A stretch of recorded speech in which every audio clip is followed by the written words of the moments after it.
Hi everyone, welcome to Simplicity TV. I am Jen Pike, your host. The TV show that I have created and put together for you, the viewer, with so many questions and looking for solutions to create more simplicity and more ease in all that you do when it comes to your health, your vitality, and your wellness. Today's hot topic is one that when the question gets asked in seminars and workshops, it is quite literally like opening up Pandora's box. And some of you might be sitting there already knowing what I'm going to say, but it is about dairy. This is such a hot topic. One that I know a lot of practitioners and colleagues of mine avoid like the plague when they get asked these questions, and you can just see them tense up. For me, it's kind of the opposite way around. I'm very comfortable and confident in talking about this because of nearly 2 decades of research and really peeling back the layers and looking at why as a society we've been so conditioned and ultimately brainwashed into believing that cow's milk and dairy is the superior nutrient in our body in terms of calcium and magnesium and getting in the right protein and the fats into our system. Yet why in a society of North America are we the largest consumers of dairy, yet we have the highest rate of osteoporosis in the world? And why is it that we're having so many issues actually absorbing and uptaking calcium in our bodies? And more importantly than that, why do we have so many inflammatory diseases and issues that are happening in our systems? As a mother of 2 children, when I had my children, this became even more of a prevalent issue because when I was transitioning from nursing my children and standing in the grocery store, and I can literally still remember it like it was yesterday, staring at all of these cartons and containers and canisters of infant formula that were all dairy based, and those that weren't dairy based were based with corn syrup solids and genetically modified soy. And it just had me push the envelope even deeper in the last 10 years to look at this dairy connection.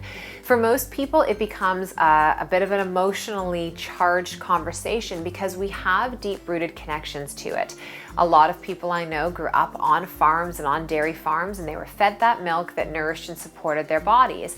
But there's a very big difference in the milk that you would have had in a farming setting. It would have been raw, it wouldn't have been heat pasteurized, it wouldn't have been broken apart in terms of taking out a lot of the key nutrients and then synthesizing them artificially and adding them back in. The animals back then weren't being given the level of antibiotics and hormones. And I know you're gonna sit there and say, but the commercial says, and their regulations come out and they say that it's illegal in Canada and they're not raised on hormones and they're not using antibiotics. But what you don't know is what they're allowed to expose and what they don't have to expose. So they cannot be raised on hormones and antibiotics, but their feed could have hormones and antibiotics. At some point, they could have had a round of something. There's always different ways to get over it in terms of what they are and aren't able to actually put in the product themselves. When you take a look at the physiology of a human towards a cow, the average adult cow is in the upwards of almost 2,000 pounds. They have 4 stomachs, which means that they are producing 4 times the amount of lactose and albumin and whey and casein. Okay, those are the 4 components of milk. When we talk about milk, everyone gets worked up about lactose and says, well, if you just drink a lactose-free milk or you take a lactate pill, you'll be fine. And you don't end up feeling fine. And the reason being is there's 3 other attributes of that milk that could be causing you your gut and your inflammation issues. The other thing is that as a mother cow, when you are producing and lactating that milk for your baby calf, the goal for you as the mama cow is to be able to double the birth weight of your baby calf in the first 46 to 48 days. As a human mother, our breast milk, which is created physiologically for our specific child.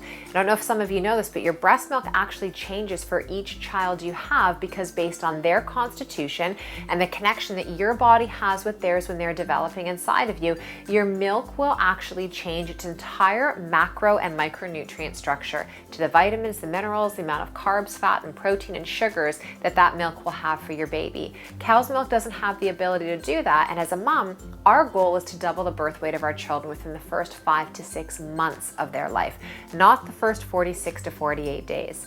So digestively, when you just compare 4 stomachs in a cow, 1 stomach in a human, 4 times the amount of carbs, fats, proteins, casein, whey, albumin, lactose, and you look at ours, the 2 look nothing alike. nothing alike. And we're the only species that is continuing to drink a mother's milk beyond those nursing years. Right? So our body, we don't need it. There are so many better sources of getting in our calcium and our magnesium and our minerals and our iron and our vitamin D. Plant-based foods are actually your highest source of getting in all of these nutrients. And when you're getting in more of your plant-based sources as opposed to the dairy, they're helping to reduce the biomarkers of inflammation in your system. They're helping to give you energy. You know the people, and maybe you're one of them walking around in life, who are constantly congested. They wake up congested, they exist throughout their day congested, they go to bed congested. The children who have the non-stop running nose that literally goes from this faucet into their mouth all the time. Chronic earaches, ear infections, the list goes on and on. Every time you get sick, it's the phlegm and the mucus in the chest, eczema, psoriasis, acne, constipation, diarrhea. All of these issues, all of them, literally 99.9, if not 100% of them, we can trace back to having an issue with digesting and breaking down dairy. Oftentimes when I sit and talk to people, they say, well, I don't drink a lot of milk. I put a little bit of my tea or my coffee, and I have a little bit of my cereal, and I might do a little bit of yogurt here and there, and I have a little bit of cheese, and the list just starts to, and a little of this and a little of that. But what we don't recognize, and I even challenge this to you at home, is to sit down and create a journal for yourself and notice and read your labels. Because if you're getting up in the morning and you're having a bowl of cereal with milk, there's milk one time, and then it's going in your tea and coffee, there's your milk again. And then maybe you're making a smoothie, there's your milk again. And then you've packed, a Greek yogurt that you perceive to be really healthy, or an Activia yogurt for your snack. There's another hit of milk. And then your salad or your sandwich or your wrap that you've made for yourself for your lunch has some grated cheese or some feta or some goat cheese over top of it. There's another hit of your dairy. And then in the afternoon, you're hungry and you're craving something and you go for cheese and crackers. There's another hit of dairy. And then at dinner time, you've had some pasta you've made up that maybe has a cream sauce or some Parmesan cheese. There's a hit of dairy. And now it's after dinner and you're craving that something, and so you decide to have some popcorn with butter. There's another source of getting that dairy in. Or you have ice cream. There is another source of getting it in. Or you want to have a glass of milk before you go to bed. There is another source. Here you go. 10 possible hit points of dairy in one day. And that's usually only in about a 12 to 14 hour period. And if this is how you live your life over and over again, you can start to see how this food, that if you were to have it in small amounts organically in a really healthy environment every now and again, your body would probably be able to handle it. But getting even 50% of this, getting even 5 hits a day, every day over and over again. And I didn't even include in there things like your crackers that have whey powder on them, and buttermilk, and all of those other things, the crispers and the rice cakes and the flavored stuff that help it to stick and add on to it. We didn't talk about any of those. You can start to see and understand why dairy is the #1 inflammatory food, because it literally is lurking everywhere, everywhere. And if you're suffering from any inflammatory issues, and any of just the few that I ran down, and I'll go over them again: eczema, psoriasis, acne, constipation, diarrhea, reflux even sits in there as well too. So major skin issues, digestive issues, imbalance in your hormones as well, inflammatory issues such as your sinuses, your ears, any level of congestion that's going on. I strongly encourage you to really sit back and take a look at what it is that you're consuming and how much of your dairy. There's coconut and almond yogurt. There are tons of milk alternatives. There's almond milk, rice milk, oat milk, hemp milk, cashew milk. You can pretty much make a milk out of any nut and seed and grain that is out there. It's pretty simplistic, and we'll have another video showing you how. And I can promise you, you're gonna get twice the nutrients from these than you will from having that cow's milk. You're gonna get more of your phytonutrients and your minerals from those greens that you're getting into your body. So please don't worry. Please don't worry that you are not going to have strong bones and healthy teeth and all the rest that you're convinced and told that the dairy is providing you. I really, really hope this has given you something to think about.